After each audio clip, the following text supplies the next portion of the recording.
would you say you took away from your military time that now you use to help others? That is a really good question. I actually think about this a lot, especially when I'm guiding, because I wear my my Navy boonie cap, and everybody always asks me about it. And so that comes up sometimes when I'm guiding. Um, the way you communicate with people, you have to talk with them, you have to explain things. The way I give them their safety briefing is the same way I did it in the Navy. You know, like, listen up, give me your eyes. Okay, kids, everybody listen. Example. Okay, I say, okay, everybody listen. When I say listen, you say ears. You know, listen, ears. And like, and I say look, you say eyes.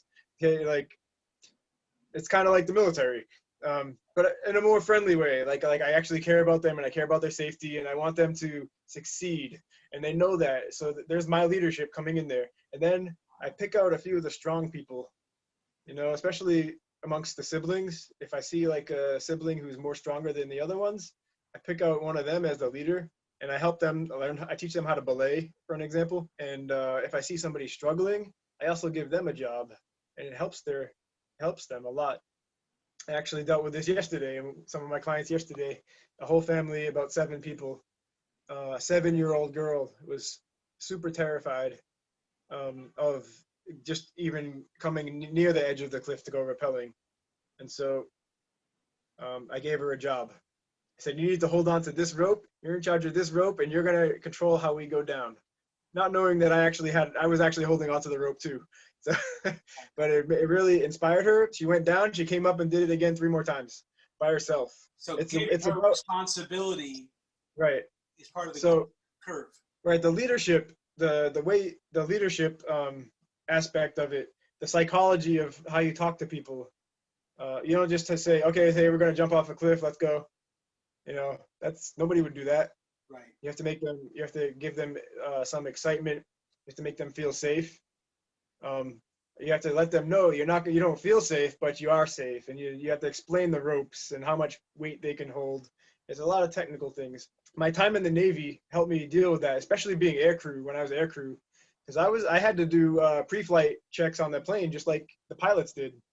You know, I had to walk around and check every nut and bolt and make sure I had to know all the hydraulic systems, everything. So it's similar to that. So that really helped me to systemize how I guide till this day. And again, you know, part of the leadership is making new leaders. So you're taking an older sibling and helping them become a leader, and even the most frightened ones, you're giving them a responsibility so they can feel at least a leadership responsibility for themselves. Yes. Leadership begins with taking self-responsibility. Yes. It's it feels good when I get compliments from the parents, especially. Like maybe a week later, I'll get an email saying my kids were totally changed by just going rappelling with you for 1 day, and it just makes me feel good that I'm changing people's, helping people. One of the things that comes with a long white beard is years of experience. So and you'll relate to this one, but I had a 4th grade students, a class of 4th graders. I was teaching 1st grade, but they'd all been in my class, and they were now in 4th grade. And there was a couple of boys that were twins. One of them developed childhood diabetes, and life-threatening, very scary. Being the chief medical officer at the school at that time, meaning I was the only EMT on staff. Therefore, anytime he was feeling off, the teachers would send him to me. The children's hospital had been out, have their nurse to train me, you know, anything specific I need to know for his, you know, taking blood tests and stuff like that with him, things like that. So we developed an even deeper rapport, you know, just the 2 of us. But it was scary. It was very scary for him. And so the youngest group I ever took rock climbing was his class. It was because of him I took his class rock climbing. I had each of the kids working on a near vertical 30-foot ascent, Mount Rubidoux in Riverdale, California. Oh, nice.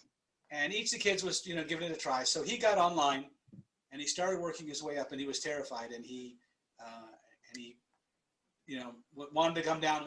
And I said, no, you can do this. You can do this. I didn't push him, but I didn't let off either. And took his time, a good half hour. He got up to the top, and then he came down slow. And typically you finish your climb, I unharness you, you know, next kid, right? But he came down And as I'm about to take his harness off, he looked at me, this 9-year-old, and he said, I need to do that again. Yeah. Go ahead. And he went right up and he came right back down. And from that day forward, I could tell the difference between him and his twin at a distance, just because he now carried himself completely differently. He had faced horrifying fear and overcome it, knew he had done it. But I didn't know if he knew what happened that day. And years later, I went to a wedding in Los Angeles, and he was now in college, and I could see him and his brother walking down the hall in my direction, and they recognized me, I recognized them, we gave a big hug, and then he said, do you remember the day you changed my life? And in that moment, I realized he knew. He really got it, right? It's amazing how like one thing like that can stay with somebody. Yeah, it's a changing moment in life where everything is different. And for me, the interesting part was I look back on that one with a certain amount of pride, and nachas is really the only real word you can use. Nachas is the only real word. I remember at some point having taken not only pride, but some responsibility for what happened that day. And then I kind of matured myself a little bit and realized I didn't do anything. I provided an opportunity. I have no ownership in that success. It's 100% his. I provided an opportunity, and I got tremendous nachas from what he did with that opportunity. But he owns that time, not me. That's an amazing way to think about it.